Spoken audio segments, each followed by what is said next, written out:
सर्वप्रथम तुम्हा सर्वांना माझा अगदी मनापासून नमस्कार। आज बऱ्याच विद्यार्थ्यांची जी इच्छा होती की आपण रोज जे पासायदान म्हणतो या महाराष्ट्रातल्या प्रत्येक व्यक्तीचं जे पासायदान पाठ आहे, मुखपाठ आहे आणि ते नेहमी म्हणत असतात। चांगल्या शुभ कार्याची सांगता करताना सुद्धा हे पासायदान घेतलं जातं। पण बऱ्याच वेळा असा प्रश्न पडतो की हे पासायदान नेमकं काय आहे, आणि म्हणून माऊलींच्या कृपा आशीर्वादानं या ठिकाणी माझ्या अल्पमतीला जो काही अर्थ अभिप्रेत झालेला आहे किंवा वेगवेगळ्या संदर्भामधून मी जो अर्थ ऐकलेला आहे, वाचलेला आहे, तो अर्थ तुमच्यापर्यंत मला पोहोचवायचा आहे। आणि हे पोहोचवण्यासाठी माऊलींच्या चरणी मी प्रार्थना करतो की तेवढी शक्ती मला त्यांनी प्रदान करावी। आज विशेष योग असा आहे, संत नरहरी सोनार आणि श्री संत सेवालाल महाराज यांची जयंती सुद्धा आहे। तर या जयंतीच्या निमित्तानं आपल्या सर्वांना हार्दिक हार्दिक शुभेच्छा।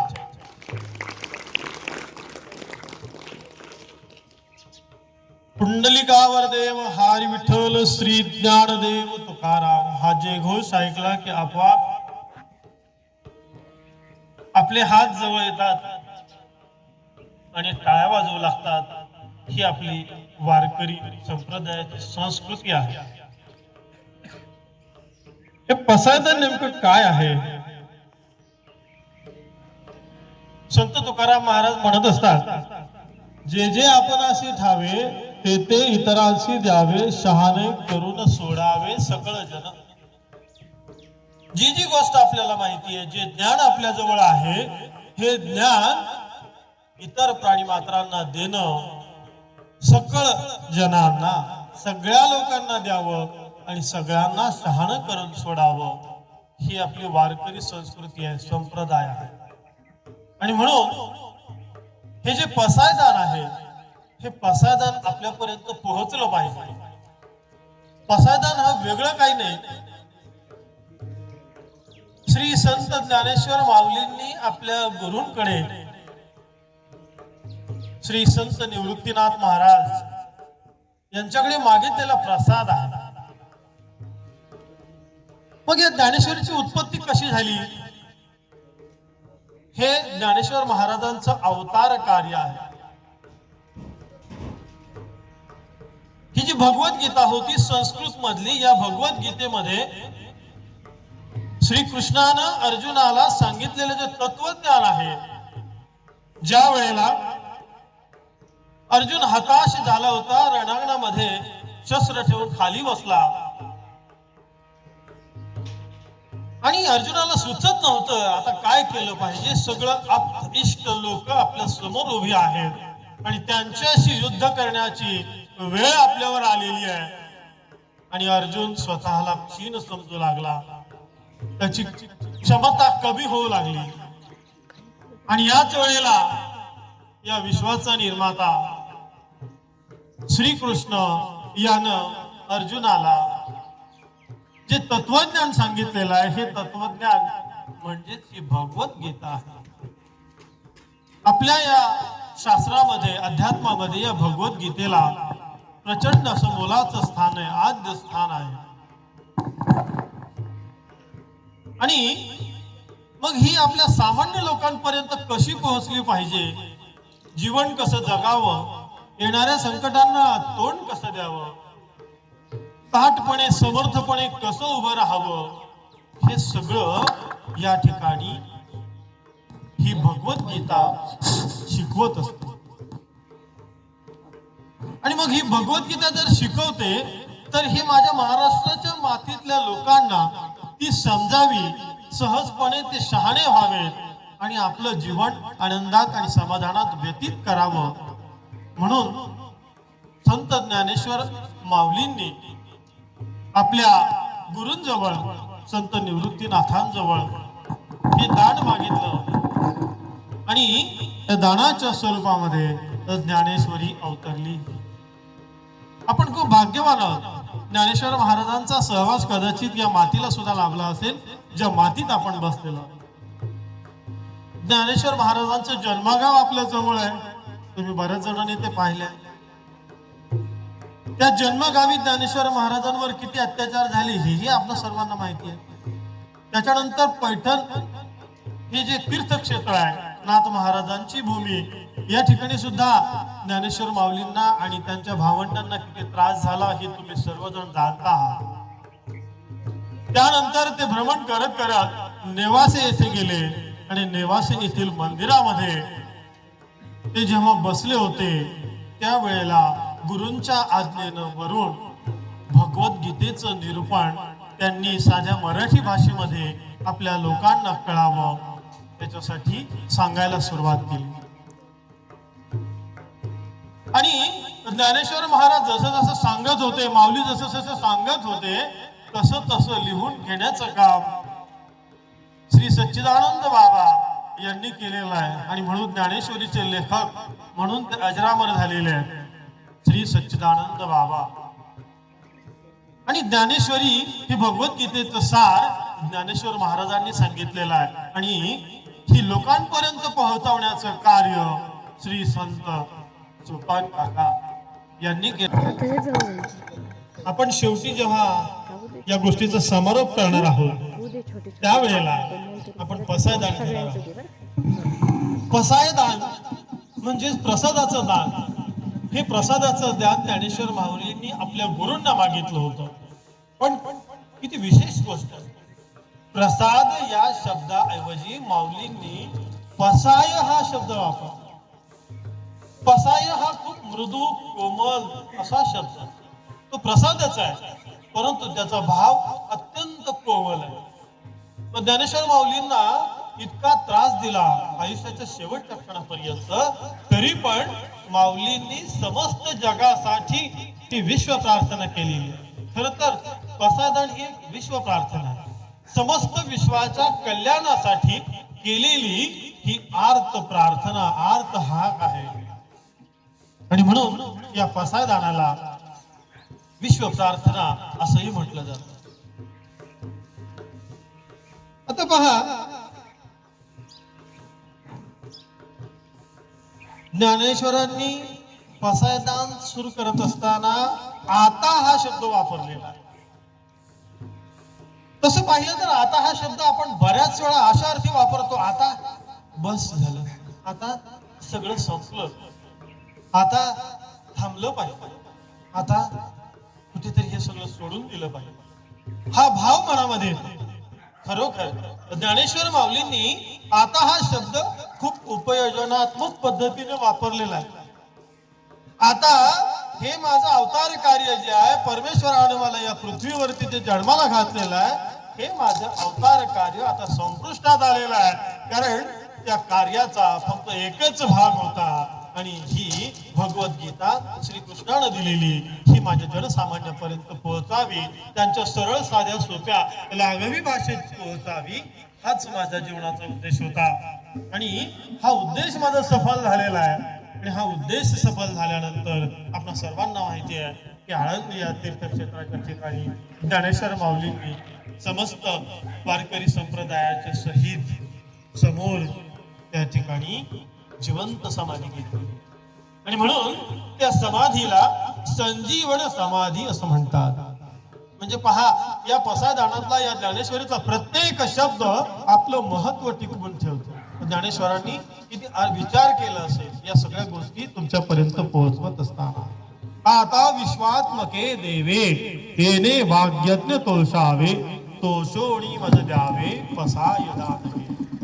आता विश्वात्मके देवे, या विश्वाच्या कणाकणामध्ये सामावलेले आहे परमेश्वरा, हे ईश्वरा. आणि त्यांच्यासाठी तो परमेश्वर ईश्वर दुसरा तिसरा कोणी नसून त्यांचे खुद्द गुरु जे होते याच गुरूंना उद्देशून त्यांनी म्हटलेलं आहे की आता विश्वात्मके देवे, या विश्वाच्या देवा, या कणाकणामध्ये भरून असलेल्या देवा, येणे वाग्यज्ञ तोषावे. आणि हा जो वाग्यज्ञ मी केलेला आहे तुमच्या आशीर्वादानं, तुमच्या कृपेनं, हा जो वाग्यज्ञ मी या ठिकाणी घातलेला आहे, केलेला आहे, वाग्यज्ञ म्हणजे वाणीचा यज्ञ. त्यांची जी वाणी आहे भगवद्गीतेमधून रूपांतरित होऊन मराठीमधून आलेली ही जी वाणी आहे, या वाणीचा जो यज्ञ त्यांनी घातलेला आहे तो तुम्ही स्वीकारावा. तो शावे तो सोडी मज द्यावे पसायदान आहे. तो तुम्ही स्वीकारावं आणि ते स्वीकारून त्याचं ध्यान, त्याचं दान माझ्या पदरात टाकावं. एवढी मोठी थोरवी ज्ञानेश्वर माऊलींची आहे. ज्ञानेश्वर माऊली दान मागतात. कुणासाठी दान मागतात? स्वतःसाठी मागत नाहीत. त्याच्या पुढच्या ओळीमध्ये ज्ञानेश्वरांनी खूप सुंदर असं भाष्य केलेलं आहे.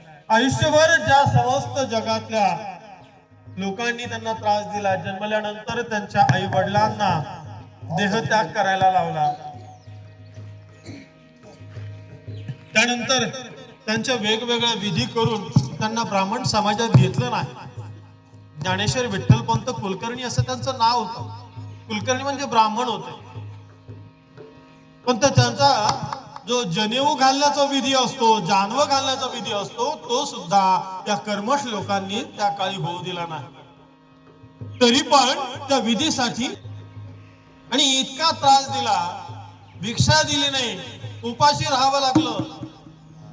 मुक्ताईला मांडे खाण्याची इच्छा झाली. मांडे खाण्याची इच्छा झाल्यानंतर जे खापर लागतं, हे खापर सुद्धा त्या लोकांनी मिळवून दिलं नाही. त्यावेळेला संत ज्ञानेश्वरांनी आपल्या पाठीवरती ते मांडे भाजलेले आहेत, हे तुम्हा सर्वांना ध्यात आहे. शेवटच्या क्षणापर्यंत त्यांना त्रास दिला. तुम्ही काय उपनिषद सांगणार असं जेव्हा त्यांना विचारलं गेलं पैठण या तीर्थक्षेत्रावरती, तेव्हा ज्ञानेश्वर माऊलींनी रेड्याच्या मुखातून वेद बोलवले. एवढी महानता या ज्ञानेश्वर माऊलींची आहे, तरी पण त्या लोकांना कळली नाही. तरी पण ज्ञानेश्वर माऊली किती मोठे आहेत. आणि ज्ञानेश्वर माऊलींना माऊली का म्हणतात हे या पहिल्या दुसऱ्या ओळीमधून आपल्याला समजेल. माऊलीमध्ये समस्त जगाची चिंता करते ती माऊली. आई म्हणजे फक्त आपले जन्म दिलेल्या मुलाचा विचार करते ती आई. माय आपल्या अवतीभोवती असणाऱ्या लोकांचा जे विचार करते ती माय. आणि समस्त विश्वाचा ज्याच्या मनामध्ये विचार येतो तिला माऊली असं म्हणतात. आणि मग संत ज्ञानेश्वर महाराज हे पुरुष असून सुद्धा त्यांना माऊली म्हटलंय, म्हणजे ही खूप मोठी त्यांच्यासाठी दिलेली उपमा आहे. कितीही लोकांनी त्रास दिला तरी दुसऱ्या ओळीमध्ये माऊली म्हणतात, जे खांची व्यंकटी सांडो तया सत्कर्मी रती वाढो भूताल परस्परे. अशी ह्या आईची इच्छा असते आणि हीच इच्छा म्हणून तर माऊलीला माऊली म्हणतात, ज्ञानेश्वर महाराजांना माऊली म्हणतात. हे जे खळ आहेत, हे खल हे वाईट लोक चांगले व्हावेत. भगवद्गीतेमध्ये श्री कृष्णाने सांगितलेलं आहे, जेव्हा जेव्हा हे वाईट लोक उत्पन्न होतील, समाजामध्ये जन्म घेतील, तेव्हा त्यांचा संहार करण्याचं, त्यांचा नाश करण्याचं काम मी करणार आहे. मला वाटतं माझे ज्ञानेश्वर माऊली या श्रीकृष्णाच्याही पुढचा विचार करतात. त्यांचा संहार करण्याचा, त्यांचा ह्रास करण्याचा, त्यांचा शेवट करण्याचा विचार श्रीकृष्ण करतात. परंतु माझी माऊली असं म्हणते की या खल लोकांमधलं, वाईट लोकांमधलं जी खल प्रवृत्ती आहे, जी वाईट प्रवृत्ती आहे, व्यंकटी जी आहे, व्यंकटी म्हणजे त्यांच्यातला जो वाकडेपणा आहे, वाईटपणा आहे, हा गेला पाहिजे. पहा, ज्ञानेश्वर महाराजांना माऊली म्हणणं एवढं सोपं नाही आणि त्यांचं माऊली स्वरूप सुद्धा एवढं सोपं नाही. म्हणजे आयुष्यभर त्रास देणाऱ्या लोकांचा ते पहिल्यांदा विचार करतात. खळांची व्यंकटी सांगा. या वाईट लोकांमधली ही जी वाईट प्रवृत्ती आहे, ही वाईट प्रवृत्ती निघून जाओ तया सत्कर्मी रती वाढो. आणि त्यांच्यातला हा वाईटपणा कमी होऊन निघून जाओ, हे सत्कर्माला लागो, चांगल्या कर्माला लागो, चांगल्या कर्माची आवड त्यांना लागो, रती वाढो. रती म्हणजे आवड, वाढो. वाढो हा शब्द त्यांनी वापरलेला आहे. या ठिकाणी अनेक शब्द ते वापरू शकत होते, परंतु वाढो हा शब्द वापरलेला आहे. आपल्याकडे श्रीफळ फोडलं जातं कार्यक्रमाच्या प्रसंगी, तेव्हा श्रीफळ वाढलं असं म्हणतात, वाढवलं असं म्हणतात, फोडलं असं म्हणत नाही. म्हणजे या वाढो या शब्दाची किती महत्ता आहे, किती महानता आहे, किती महत्व आहे, हे ज्ञानेश्वर महाराजांनी वाढो या शब्दातून, या पसायदानातून आपल्याला सांगितलेलं आहे. आणि यांचा वाईटपणात जाऊन हे सत्कर्माला लागोत, सत्मार्गाला लागोत, आणि सत्मार्गाला लागून भूताळ परस्परे जडो मैत्र जीवाचे. आणि भूता परस्परे पडो, या ठिकाणी भूत म्हणजे काय, या ठिकाणी तुम्हाला जो अभिप्रेत अर्थ आहे भूत, तो अर्थ या ठिकाणी सांगण्याची इच्छा ज्ञानेश्वर माऊलींची नाही. भूत म्हणजे जीव. या पृथ्वी तलावरती जे जे जीव आहेत हे समस्त भूत मात्र आहेत, त्याला भूत हा शब्द वापरलेला आहे. भूता परस्परे जडो मैत्र जीवांचे. आणि या प्रत्येक जीवामध्ये, सर्व जीवांमध्ये मैत्रीचा भाव राहो. पहा ज्ञानेश्वर माऊलींनी काय अर्थ व्यतीत केलाय. या सर्व जीवांमध्ये मैत्रीचा भाव राहो. कोणामध्ये दुश्मनी असू नये, कोणामध्ये वाद असू नये, कोणाची भांडणं असू नये. प्रत्येकानं एकमेकांशी मैत्रीपूर्ण प्रेमानं राहावं, हा विचार या ठिकाणी ज्ञानेश्वर माऊलींनी हे प्रसाद दान मागताना, पसाय दान मागताना मागितलेला आहे. ज्यांचा उद्धार व्हावा म्हणून या लोकांचा उद्धार झाला पाहिजे, वाईट लोकांचा. वाईट लोक संपू नये. जसं श्रीकृष्ण म्हणतात की यांचा संहार झाला पाहिजे. यांनी धर्माला ग्लानी आणलेली आहे, धर्म अडचणीत आणलेला आहे. परंतु माऊली म्हणते नाही, हे माणूस मारायचा नाही आपल्याला. याच्यामधला हा जो वाईट स्वभाव आहे हा आपल्याला या ठिकाणी मारायचा आहे.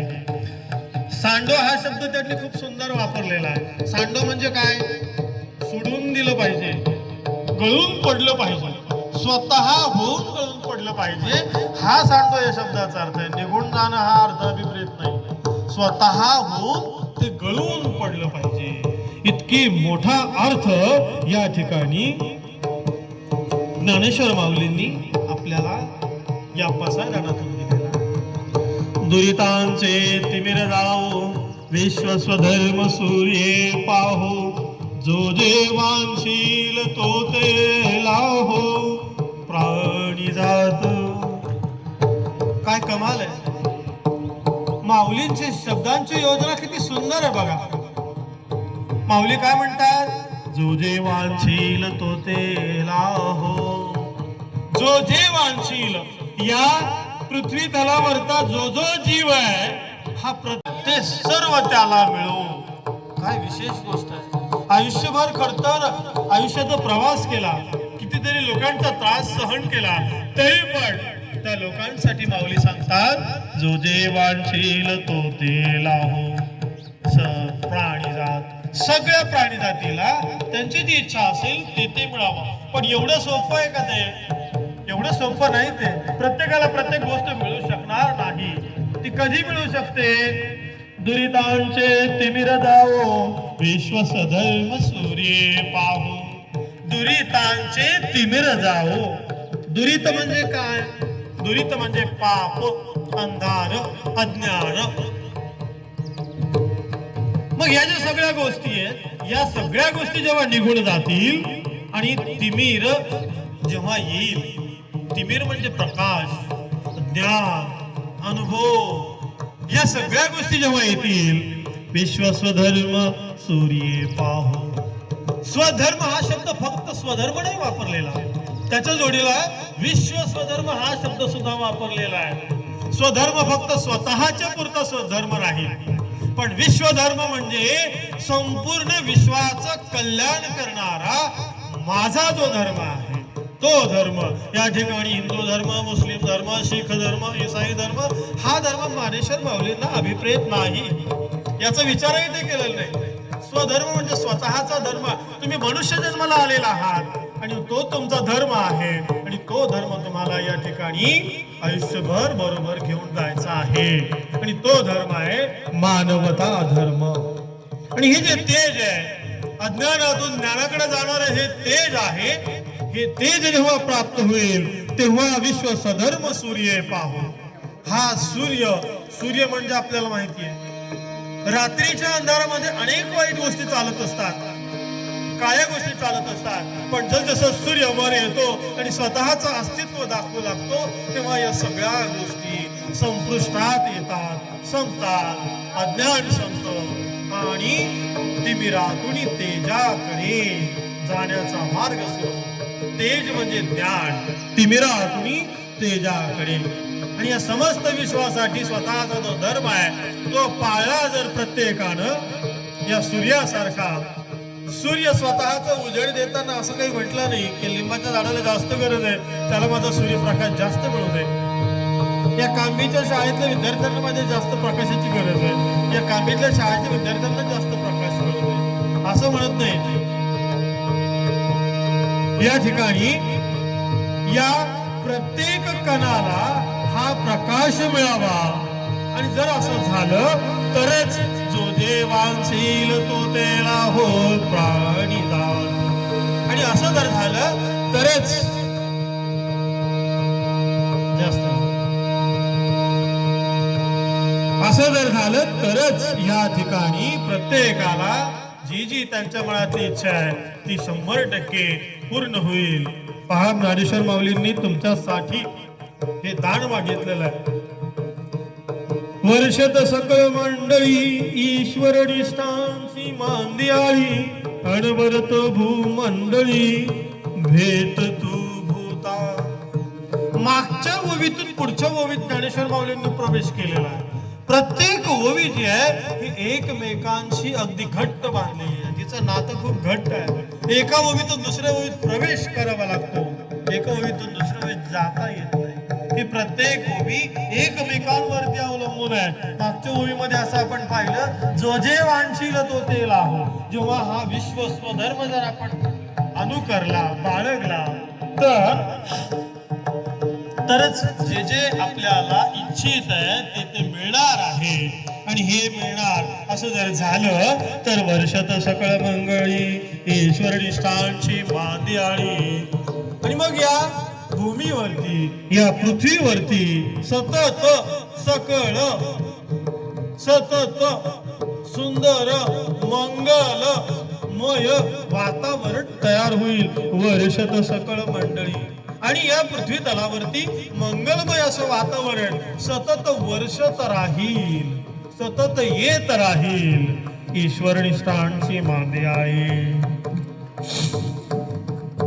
ईश्वर निष्ठांची म्हणजे ईश्वर नव्हे, ईश्वरनिष्ठ आणि नश्वरनिष्ठ या दोन विरोधी टोकांच्या गोष्टी आहेत. ईश्वरनिष्ठ म्हणजे काय? या जगामध्ये जे सत्य आहे या सत्याला धरून, या तत्वाला धरून जी लोक चालतात ती ईश्वरनिष्ठ आहेत. आणि या समस्त जगामध्ये ईश्वरनिष्ठ लोक ही खूप थोडी आहेत, खूप थोडी. या संबंध जगामध्ये अब्जावधी लोकसंख्या आहे, परंतु ईश्वरनिष्ठ असलेली संख्या अगदी बोटावर मोजण्या इतपत आहे. आणि मग ज्ञानी माऊली म्हणतात असं जर झालं, सतत जर मंगलमय वर्षत राहिलं आणि ईश्वरनिष्ठांची मांदियाळी झाली, अनेक ईश्वरनिष्ठ या भूतलावरती अवतरले, अनेक ईश्वरनिष्ठ निर्माण झाले, तर अनवरत भूमंडळी भेट तू भूता. आणि या पृथ्वीवरती असे ईश्वरनिष्ठ असलेले युग पुरुष अवतरत राहिले, त्यांची मांदियाळी झाली, त्यांची संख्या वाढत गेली, तर समस्त जीवाला, प्रत्येक जीवाला जी जी इच्छा आहे ती नक्कीच भेटेल असं ज्ञानेश्वर माऊली या ठिकाणी सांगत आहे. आता ईश्वरनिष्ठ आणि नश्वरनिष्ठ हा एक शब्द मी तुम्हाला सांगितला. नश्वरनिष्ठ म्हणजे काय? नश्वर ईश्वर, ईश्वर ईश्वर म्हणजे अखंड, हे जग जोपर्यंत चालणार आहे तोपर्यंत जे राहील ते ईश्वर. अमर, अमृत, जे कधी मरू शकणार नाही, मृत होणार नाही ते अमृत. आणि मृत ते कधीही संपणार आहे, त्याला काळाचं बंधन आहे. पण अमृत, अमर याला काळाचं बंधन नाही. आणि मग नश्वरनिष्ठ जे आहे हे नश्वरनिष्ठ, आपण सर्वजण नश्वरनिष्ठ आहोत. या नश्वरनिष्ठामध्ये या नश्वरतेच्या मागे आपण सतत धावत असतो. मग याच्यामध्ये सत्ता असेल, संपत्ती असेल, पैसा असेल, गर्व असेल, तुमचं सौंदर्य असेल, ही एकही गोष्ट आपल्याला आयुष्यभर पुरणारी नसते. तरी पण आपण जन्मल्यापासून मरेपर्यंत याच गोष्टींच्या पाठीशी धावत असतो. आपण खूप सामर्थ्यवान आहोत, आपल्याकडे खूप मोठे प्रकारचे शस्त्र आहेत. तुम्ही सामर्थ्यवान आहात, शस्त्र सामर्थ्यवान नाही, शस्त्र ईश्वरनिष्ठ नाही, शस्त्र नश्वरनिष्ठ सुद्धा नाही. शस्त्राला ईश्वरही कळत नाही आणि नश्वरही कळत नाही. कदाचित तेच शस्त्र तुमच्यावरही रोखलं जाऊ शकतो. ते स्वतः उभं राहून तुमच्याकडेही येऊ शकतं. मग काळजी घ्यायला पाहिजे. तुमच्या जवळचं शस्त्र जर दुसऱ्याने घेतलं, हिसकावलं आणि तुमच्यावर जर धरलं तर काय होईल? म्हणजे ही जी सत्ता आहे ही सुद्धा नश्वर आहे. आपण त्याच्या मागे धावत असतो. पण जीवन जगत असताना या सगळ्या गोष्टींची गरज आहे. या सगळ्या गोष्टी आपल्याला मिळायला पाहिजे. आपण स्वतःला जपलं पाहिजे, आपल्या व्यक्तिमत्वाला जपलं पाहिजे. किती धावावं हे सुद्धा आपल्याला समजलं पाहिजे. आणि ईश्वरनिष्ठांच्या पाठीमागे आपण सतत असलं पाहिजे, असं या ठिकाणी माऊली आपल्याला सांगतात. चला कल्पतरूंचे आरव, चेतना चिंतामणीचे गाव, बोलते जे अर्णव पियुषांचे. कल्पतरू हा शब्द तुम्ही सगळ्यांनी ऐकला असेल. सगळ्यांनी ऐकला ना? कल्पतरू, तरू म्हणजे वृक्ष. आणि कल्प, तुम्ही जी काही कल्पना कराल ती सगळी कल्पना, तुमची स्वप्न सगळी साकार करण्याची क्षमता या वृक्षामध्ये असते. त्याला कल्पतरू असे म्हणतात. चला कल्पतरूंचे आरव, चेतना चिंतामणीचे गाव. चिंतामणी, चेतना आपल्या सगळ्यांना माहिती आहे, जागृत अवस्था जी असते त्याला चेतना असं म्हणतात. आपण जिवंत तोपर्यंत आपण चेतना अवस्थेत आहोत. आपला जिवंतपणा संपला, आपल्यातला श्वास निघून गेला, ज्या क्षणाला आपल्यातला श्वास निघून जातो तेव्हा आपली चेतना ही संपूर्ण जात असते. आणि मग चेतना चिंतामणीचे गाव. चिंतामणी अशी ही गोष्ट आहे, ही आपल्या मनातली चिंता ओळखत असते आणि ते पूर्ण करण्यासाठी आपलं सर्वस्व पणाला लावत असते. अशी ही चेतना चिंतामणी, बोलते जे अर्णव पियुषांचे. आणि मग आपली इच्छेचं फळ आहे हे पूर्ण व्हावं त्या कल्पतरूच्या मार्फत, त्या चिंतामणीच्या मार्फत, या चेतनेच्या मार्फत असं जेव्हा आपल्याला वाटतं तेव्हा त्या गावाला आपण गेलं पाहिजे. म्हणजे त्या रस्त्याला आपण गेलं पाहिजे, ते मार्गक्रमण आपण केलं पाहिजे. बोलते जे अर्णव. अर्णव, अर्णव हे मुलांचं नाव तुम्ही बऱ्याच वेळा ऐकलं असेल. पण अर्णव याचा समानार्थी शब्द आहे समुद्र, महासागर, मोठा जलाशय. समुद्र तुम्ही पाहिला असेल. कितीही दुष्काळ पडला तरी हा समुद्र कधीही आटू शकणार नाही. आटू शकतो का कधी समुद्र? हा समुद्र कधीही आटू शकणार नाही. आणि म्हणून या समुद्राला बोलते जे अर्णव पियुषांचे. पियुष, आता पियुष हा शब्द खूप सुंदर वापरलेला आहे. पियुष म्हणजे अमृत आणि अर्णव म्हणजे समुद्र. कशाचे समुद्र असावेत? तर अमृताचे समुद्र असावेत. कुठे असावेत? कल्पतरूंच्या चेतना चिंतामणीच्या गावामध्ये हे अमृताचे समुद्र असावेत. म्हणजेच सतत आपल्याला अमृतत्व प्राप्त व्हावं, अमरत्व प्राप्त व्हावं. आपल्याला जन्म आहे म्हटल्यानंतर आपल्याला मृत्यू आहे हे तर सत्य आहे. पण आपण जे जीवन जगतो आहोत या जीवनामध्ये सुद्धा आपण अमरत्व प्राप्त करू शकतो. आणि हे अमरत्व प्राप्त करण्याचं एकच साधन आहे, जे सुरुवातीला मी सांगितलं होतं, कर्मयोग. आपला कर्मयोग हा खूप मोठा असायला पाहिजे.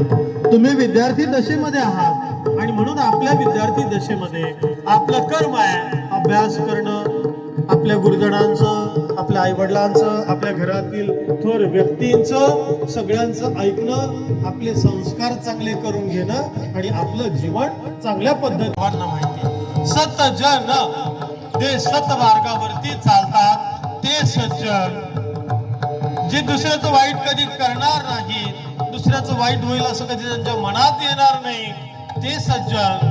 जे आपलं कर्म आनंदाने करतात, या परमेश्वराने आपल्याला जे कर्म दिलेलं आहे ते कर्म करीत राहणं याच्यात त्यांना समाधान आहे, आनंद आहे, ते सतजन, ते सज्जन असं म्हणतात. मग आपलं कर्म जर आपण करत राहिलो, इतरांच्या कर्मात आपल्याला डोकायची गरज नसते, तरी पण आपण बराच वेळा डोकत असतो. आपलं कर्म हे जर प्रमुख मानून ते करत राहिलं तर नक्कीच तुम्ही सुद्धा सज्जन व्हाल. आणि या ठिकाणी जात पात कुठलीही माऊलींनी विचारात घेतलेली नाही. समस्त जन जे आहेत, हे समस्त जन सर्वाही सदा सज्जन सोयरे होतो. आणि हे समस्त जन एकमेकांचे सोयरे होतील आणि एकमेकांची सोय कशी होईल फक्त याचाच विचार करतील. काय विशाल विचार आहेत माऊलींचे. या समस्त जगांमध्ये एकमेकांचे सोयरे कसे होतील हा सुद्धा विचार ज्ञानेश्वर माऊली करत असतात. किंबहुना सर्व सुखी पूर्ण होवोनी तिन्ही लोकी भजिजो आदि पुरुषी अखंडित. किंबहुना सर्व सुखी, किंबहुना जरी ज्ञानेश्वर माऊली म्हणत असले की समस्त जग, या समस्त जगामधला प्रत्येक जीव मात्र हा सुखी व्हावा, त्याला जे जे पाहिजे ते ते मिळावं असं जरी असलं तरी ज्ञानेश्वर किंबहुना हा शब्द वापरतात. किंबहुना सर्व सुखी, परंतु, किंवा असे अनेक शब्द माऊलींना वापरता आले असतात, परंतु माऊलींनी किंबहुना हा शब्द वापरलेला आहे. किंबहुना सर्व सुखी. आणि या जगामध्ये कदाचित सर्व सुखी असा एकही प्राणी मात्र आढळणार नाही, भूतलावर आढळणार नाही. पूर्ण होवोनी तिन्ही लोकी. आणि या तिन्ही लोकांमध्ये आकाश लोक आहे देवांचा आहे, त्या पृथ्वीवरती आपण माणसं आहोत, आणि पाताळ लोक आहे. हे तीन लोक आहेत. या तिन्ही लोकांमध्ये सुद्धा संपूर्ण सुखी माणूस असं कोणी सापडू शकत नाही. श्रीराम जेव्हा या ठिकाणी या पृथ्वीवरती मानव रूपात अवतरले तेव्हा त्यांच्या वाट्याला सुद्धा दुःख आली. श्रीकृष्ण जेव्हा या ठिकाणी या पृथ्वी तलावर अवतरले त्यांच्या वाट्याला सुद्धा दुःख आले. आणि श्रीकृष्णाला कुंतीने जेव्हा एक वर मागितला तेव्हा कुंतीनं असा वर मागितल्यामध्ये सतत दुःख दे. काय गंमत आहे बघा. कुंती आपल्या भाच्याला कृष्णाला आयुष्यभर काय मागायला सांगते, मला दुःख दे असं सांगते. का दुःख दे? कारण मला जर सुख मिळालं तर मी उन्मत्त होईल, मी माज महिना करील, मी माजेल. आणि जेव्हा पुरुष, जेव्हा हा व्यक्ती उन्मत्त होतो तेव्हा तो परमेश्वराला, सत्मार्गाला, सज्जनाला, चांगल्या गोष्टींना विसरत असतो, संस्काराला विसरत असतो. आणि म्हणून कुंती त्याला म्हणते की हे कृष्ण, माझी तुला एकच इच्छा आहे की तू काय कर, मला दुःख दे, की जेणेकरून आयुष्याच्या शेवटच्या क्षणापर्यंत मी तुझी आठवण काढत राहील. काय विशेष गोष्ट आहे. माऊली म्हणतात, अगोदरच्या ओळीत सांगतात की समस्त जगामध्ये प्राणी मात्रांना सुख मिळो, त्यांना जे पाहिजे ते मिळो. आणि पुढच्याच ओळीमध्ये ज्ञानेश्वर माऊली सांगतात, या तिन्ही लोकांमध्ये किंबहुना सर्व सुखी पूर्ण होवोनी तिन्ही लोकी. असं कोणी सापडणार नाही. परंतु भजिजो आदि पुरुषी अखंडित. अखंडित म्हणजे निरंतर. भजिजो आदि पुरुषी. आदि पुरुष जो आहे हा जो परमेश्वर आहे, याला जर तुम्ही भजत राहिलात, त्याची प्रार्थना करत राहिलात तर नक्कीच अखंडितपणे सतत निरंतर तुम्ही जर त्याची प्रार्थना करत राहिलात तर नक्कीच या जगामध्ये, या तिन्ही लोकांमध्ये आपल्याला सुखी झालेली माणसं पाहायला मिळतील. एवढं मोठं धाडस या ठिकाणी माऊलींनी केलेलं आहे. पाहायला मिळतील माणसं आपल्याला. तसं पाहिलं तर जगात सुखी कोणीच नाही. पंतप्रधान नरेंद्र मोदी सुद्धा सुखी नाही, कारण सगळे विचार करताना रात्रीचा दिवस आणि दिवसाची रात्र होतो. शिवाजी महाराजांनी एवढं मोठं स्वराज्य निर्माण केलं, त्याचं सुराज्य करायचं होतं, पण त्यांना आयुष्य कमी मिळालं. शेवटच्या क्षणापर्यंत ते सुखी राहिले नाहीत. ते सुखी का राहिले नाही? या प्रजेच्या विचारार्थ ते सुखी राहिले नाही. ते सुखी होते, त्यांच्याकडे गड किल्ले होते, संपत्ती होती, पण त्यांना फक्त कोणाला सोडायचं होतं तर या रयतेला, या जुलमी सत्तेपासून वेगळं करायचं होतं. आणि म्हणून शेवटच्या श्वासापर्यंत ते सुखी राहिले नाही. छत्रपती संभाजी महाराज शेवटच्या श्वासापर्यंत सुखी राहिले नाही. आपल्या त्यांनी धर्म सोडला नाही. विश्व स्वधर्म हे जे उक्ती या ठिकाणी ज्ञानेश्वर माऊलींनी या पसायदानामध्ये वापरलेली आहे. विश्व स्वधर्म या विश्वाच्या कल्याणासाठी छत्रपती संभाजी महाराजांनी शिवाजी महाराजांची गादी जेव्हा स्वीकारली आणि स्वतःच्या शरीराचे तुकडे तुकडे झाले, डोळे काढले, त्वचा उरखडून काढली, तरी पण माझ्या छत्रपती संभाजी महाराजांनी आपला धर्म त्याग केला नाही. याला म्हणतात विश्वस्वधर्म. कितीतरी 700-800 वर्षापूर्वी ज्ञानेश्वर माऊलींनी सांगितलं होतं विश्वस्वधर्म काय, आणि हे विश्वस्वधर्म जगून दाखवला असेल तर या ठिकाणी छत्रपती शिवाजी महाराजांनी जगून दाखवला, छत्रपती संभाजी महाराजांनी जगून दाखवला, आणि त्याच वाटेवरती आपल्याला जायचं आहे. आणि म्हणून भजे जो आदि पुरुषी अखंडित, आणि सततपणे त्या सत्पुरुषाचं, त्या परमेश्वराचं नामस्मरण जर केलं तर नक्कीच आपल्याला या विश्वामध्ये सुखी माणसं नक्कीच सापडतील, असं या ठिकाणी ज्ञानेश्वर माऊली म्हणतात. आणि ग्रंथोपजीविये विशेषी लोकीये दृष्टादृष्ट विजय होवावे जी. आणि ग्रंथोपजीविये विशेषी लोकीये, काय सुंदर आहे. विश्वामध्ये हे जे ग्रंथ आहे, ही जी संपत्ती आहे, हे जे संपदा आहे, ही जी संस्कृती आहे, ही जी आपल्याला मिळालेली आहे. आणि ग्रंथोपजीविये विशेषी लोकीये, आणि ही जी ग्रंथ संपदा आहे, हे जे तत्वज्ञान आहे, हे जे संस्कार आहेत, विशेषी लोकीये, आणि विशेषत्वानं आपण जर आपल्या अंगीकारले लोकीये, आणि आपण जर ते स्वीकारले, आपल्यामध्ये जर उतरवण्याचा प्रयत्न केला, दृष्टादृष्ट विजय होवावे जी. दृष्ट आणि अदृष्ट, दृष्ट म्हणजे वाईट नव्हे, दृष्ट म्हणजे आपल्या डोळ्यात.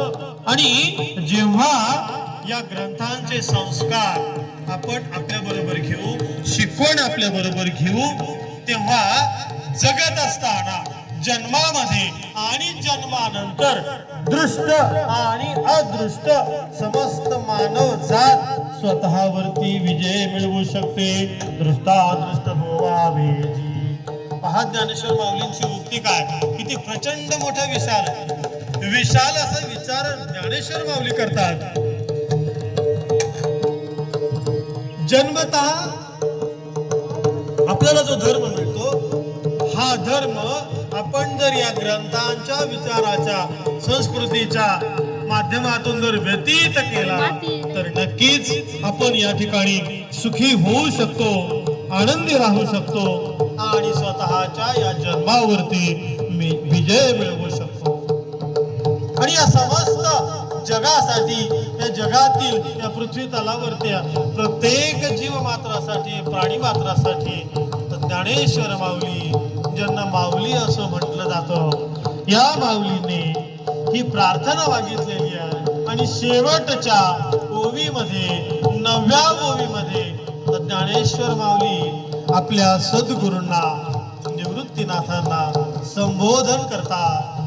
येथ म्हणे श्री विश्वेश्वराहो, या जनकल्याणाचा, या मानव जातीच्या कल्याणासाठी हा जो ज्ञानेश्वरीचा घाट मी घातलेला आहे, हे जे मोठं कार्य माझ्या जीवापेक्षा मोठं असलेलं हे जे मी स्वीकारलेलं आहे, हे स्वीकारलेलं कार्य समस्त लोकांना समजावं. तर ज्ञानेश्वरी खूप मोठी आहे. 9112 ओव्यांची, 18 अध्यायांची ही ज्ञानेश्वरी या जगातल्या प्रत्येक प्राणी मात्राला वाचणं शक्य होणार नाही, त्याला त्याचा उदरनिर्वाह करताना तिथपर्यंत पोहोचणं शक्य होणार नाही. आणि म्हणून ज्ञानेश्वर माऊली म्हणतात आपल्या गुरूंना की या सगळ्या ज्ञानेश्वरीचा सार या शेवटच्या 9 ओव्यांमध्ये पसायदानांच्या माध्यमातून या ठिकाणी व्यक्त केलेलं आहे. आणि हे माझ्या गुरुनाथाला द्यावं आणि समस्त जगाच्या कल्याणासाठी त्याचा उपयोग व्हावा, तर येणे वरे ध्यान देवो. आणि त्याचा समस्त प्राणी मात्रांच्या कल्याणासाठी, उद्धारासाठी त्याचा उपयोग व्हायला पाहिजे, असा वर ज्ञानेश्वर महाराज मागतात. काय कमाल आहे ज्ञानेश्वर माऊलींचे. या संपूर्ण आयुष्यामध्ये सगळं दुसऱ्यांसाठी दिलं ज्ञानेश्वर माऊली. हे झाड आहे, हे पाणी आहे, हा सूर्यप्रकाश आहे, हा स्वतःसाठी काही ठेवत नाही. फुल झाडं स्वतःसाठी फुल ठेवत नाही, हे समस्त जगासाठी देतात, ईश्वराच्या चरणापर्यंत जाण्यासाठी देतात. माऊलींनी सुद्धा आपलं आयुष्यभर तेच स्वीकारलेलं आहे, तेच तत्व शेवटी ठेवलेलं आहे, येणे वरे ज्ञान देवो, आणि हा वर मला दे. ज्ञानेश्वर माऊली आपल्या गुरूंना सांगतात, निवृत्तीनाथांना, की हा सगळा जो घाट मी घातलेला आहे, हे मोठं कार्य मी केलेलं आहे तुमच्या आशीर्वादानं. हे कार्य सुरू करताना सुद्धा ज्ञानेश्वर माऊलींनी आपल्या निवृत्तीनाथांजवळ आशीर्वाद मागितला होता, की हे परमेश्वरा, माझ्या इष्ट देवता, ही माझ्या जीवापेक्षा मोठं काम मी जे हाती घेतलेलं आहे ते मला सहजपणे पार पाडता यावं, अशी ताकद, अशी प्रेरणा मला तुम्ही द्यावी. आणि शेवटी सुद्धा ज्ञानेश्वर महाराज म्हणतात की असा वर तुम्ही मला द्यावा. स्वतःचं मोठेपण ज्ञानेश्वर माऊली सांगत नाही. एवढी मोठी भगवद्गीता संस्कृत मधली, एवढं मोठं जीवनाचं तत्वज्ञान श्रीकृष्णाने अर्जुनाला सांगितलेलं सहजपणे ज्ञानेश्वर माऊलींनी आपल्याला सांगितलेलं आहे. आणि हे सांगितलेलं असून सुद्धा ज्ञानेश्वर माऊलींनी हे स्वतःसाठी आणि हे आपल्याला मिळावं, आपला उद्धार व्हावा, हा वर या ठिकाणी मागतात. आणि हा वर येणे वरे ज्ञान देवो, आणि या ज्ञानदेवाला, या पाईकाला, या सेवकाला हा वर तुम्ही द्यावा, असं ज्ञानेश्वर माऊली आपल्या निवृत्तीनाथांना सांगतात. आणि मगच खऱ्या अर्थाने हे जे काही अल्पकाळ आयुष्य माझ्या सत्कार्यासाठी मला मिळालेलं आहे, 21 वर्षांचंच फक्त आयुष्य मिळालेलं आहे, पण संबंध विश्वामध्ये, या विश्वातल्या अनेक देशांच्या विद्यापीठांमध्ये, युनिव्हर्सिटीमध्ये ही ज्ञानेश्वरी अभ्यासली जाते.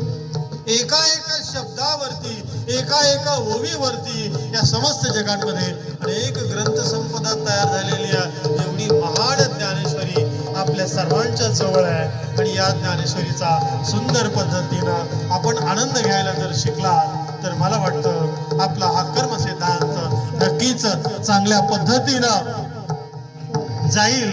आणि आपण सुद्धा, मोक्ष म्हणजे वेगळं काही नसतं, आपण आयुष्यभर जे काही कार्य केलेलं आहे हे कार्य चांगलं कसं झालं, जेव्हा शेवटच्या क्षणाला आपण जात असतो, आपण गेलेलो असतो, परंतु समस्त जग आपल्यासाठी हळहळ करत असतं, रडत असतं, आपल्याबद्दल चांगले विचार व्यक्त करत असतं.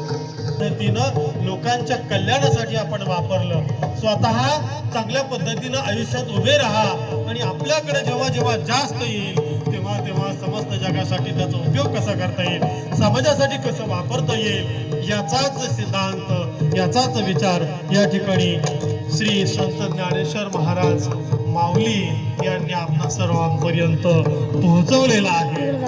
आणि ज्ञानेश्वर माऊलींनी जी थोडी प्रेरणा मला दिलेली आहे, या प्रेरणेच्या स्वरूपातून मला जेवढं जमेल माझ्या तुटक्या भाषेमध्ये, अल्पमतीप्रमाणे ते मी तुमच्यापर्यंत पोहोचवण्याचा प्रयत्न केलेला आहे. कारण आपण रोज पसायदान म्हणतो, परंतु हे पसायदान काय आहे, हे दान काय आहे, आणि पसाय काय आहे, हे आपल्याला समजावं, एवढीच माझी इच्छा होती.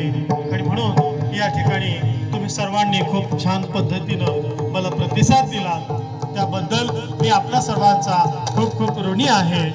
आणि याच्याबद्दल तुम्हाला जेव्हा जेव्हा काही शंका उत्पन्न होईल तेव्हा तेव्हा तुम्ही कधीही माझ्यापर्यंत येऊ शकता, आणि या पसायदानातल्या कुठल्याही शब्दाबद्दल, ज्याच्याबद्दल तुम्हाला शंका असेल त्याच्याबद्दल माहिती करून घेऊ शकता. मला जर त्याची माहिती कमी असेल तर मी 101% प्रयत्न करून त्याच्याबद्दलची अधिकाधिक माहिती, जेवढे संदर्भ तुम्हाला देता येतील तेवढे संदर्भ देण्याचा मी नक्कीच प्रयत्न करील. पुंडलिकावर देव हरी विठ्ठल, श्री ज्ञानदेव तुकाराम.